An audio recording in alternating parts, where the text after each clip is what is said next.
पुराने मगध राज्य में एक बहुत ही धनवान सेठ रहा करता था। उसके पास बहुत धन दौलत थी। एक दिन उसने हिसाब लगाया तो पाया कि उसके पास जितनी भी दौलत है यह तो केवल उसके बच्चों के लिए ही पर्याप्त होगी। वह सोच में आ गया कि उसके बच्चों के बच्चे और फिर उनके बाद आने वाली पीढ़ियों के लिए धन की व्यवस्था कैसे होगी। धन के अभाव में तो उनका जीवन बहुत मुश्किल हो जाएगा। इसी बात के बारे में सोच सोचकर वह बहुत चिंतित रहने लगा। लेकिन उन दिनों तथागत गौतम बुद्ध मगध राज्य में पधारे हुए थे।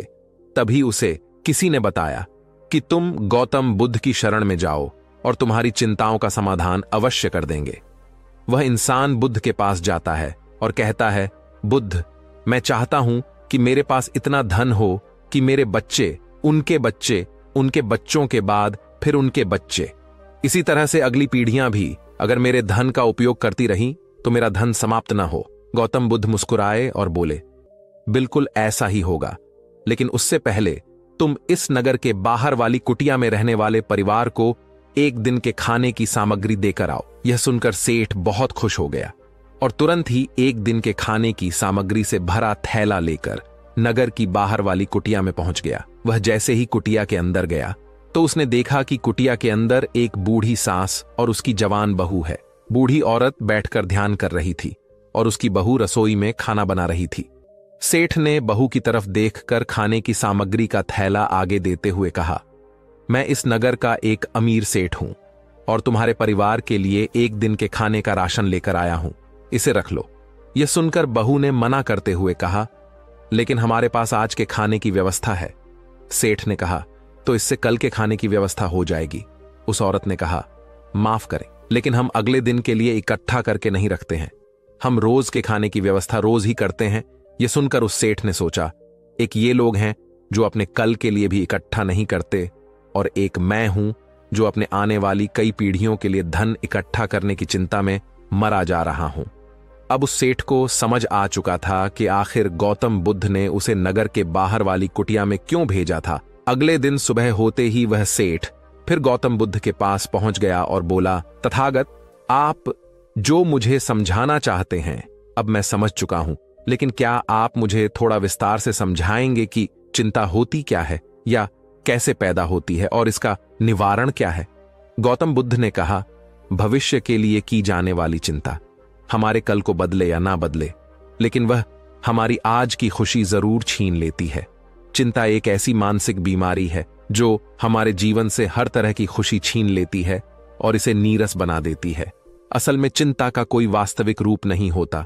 चिंता एक ऐसा भाव है, ऐसा विचार है जो आने वाले भविष्य के डर से पैदा होता है, जिन चीजों के ऊपर हमारा कोई नियंत्रण नहीं, जिनके लिए हम कुछ भी नहीं कर सकते हैं। उन चीजों के बारे में बार बार सोचना ही तो चिंता है। गौतम बुद्ध ने आगे कहा, जरा एक बार गहराई से सोच कर देखो कि जिन चीजों में तुम्हारा बिल्कुल भी नियंत्रण नहीं है, जिन्हें तुम चाहकर भी नहीं बदल सकते, अगर उन चीजों के बारे में तुम पूरा दिन भी सोचो तो क्या बन जाएगा। यह सुनकर उस इंसान ने कहा, तो क्या आपके कहने का अर्थ यह है कि हम किसी भी चीज या घटना के बारे में सोचना ही छोड़ दें। बुद्ध ने कहा, जीवन में जो भी समस्या आई है या फिर आने वाली है उसके बारे में विचार करके उसका समाधान निकालना, यह तो हमारे बुद्धि का धर्म है, लेकिन इस समस्या के बारे में निरंतर लगातार बार बार सोचना यह एक मानसिक बीमारी है।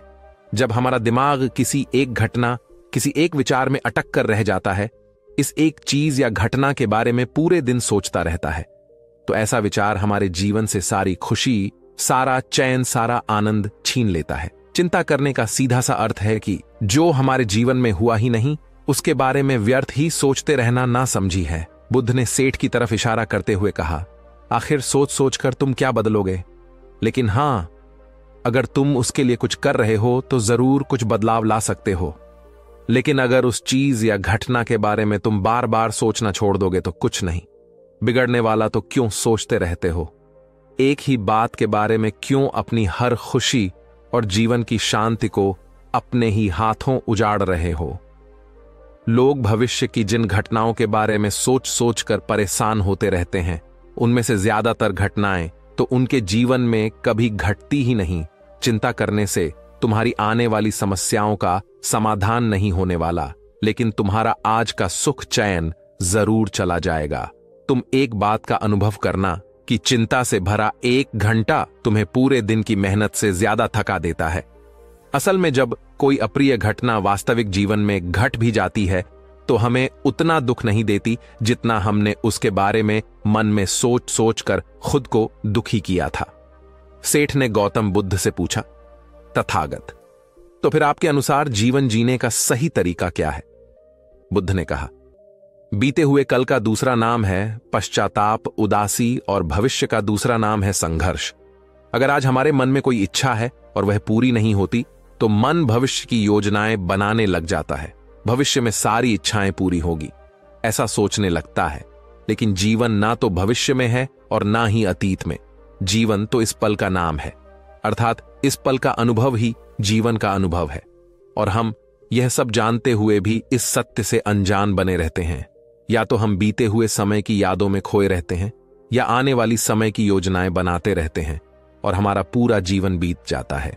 सिर्फ एक सत्य अगर हम अपने अंदर उतार लें कि ना हम बीते हुए कल को बदल सकते हैं और ना ही हम आने वाले भविष्य को देख सकते हैं, हम तो केवल पूरे धैर्य और साहस के साथ भविष्य का स्वागत कर सकते हैं और उसे स्वीकार कर सकते हैं, तो ऐसा करने से ही हमारे जीवन का हर पल खुशियों से भर जाएगा। सेठ ने कहा, बुद्ध, आप ठीक ही कह रहे हैं, लेकिन कितने भी कोशिश कर लो, चिंता तो होती ही है। ज्यादा नहीं तो घर परिवार की चिंता तो रहती ही है। बुद्ध ने कहा, चिंता होना तो स्वाभाविक है, लेकिन उसे चिंता को चिंतन में बदलना हमारा काम है। बस तुम अपने लक्ष्य के बारे में सोचो और हमेशा उसी के लिए काम करो। जितने मन से तुम अपना कर्म करोगे उतना ही तुम्हें प्रसन्नता होगी और तुम सारे चिंताओं से मुक्त हो जाओगे। दोस्तों, मैं प्रार्थना करता हूं कि भगवान बुद्ध की कृपा आप लोगों पर हमेशा बना रहे और आप सभी अपनी जिंदगी में सभी सफलताओं को हासिल करें। साथ ही साथ दोस्तों, ऐसी ही बेहतरीन वीडियो के लिए चैनल को सब्सक्राइब और लाइक जरूर करें। नमो बुद्धाय।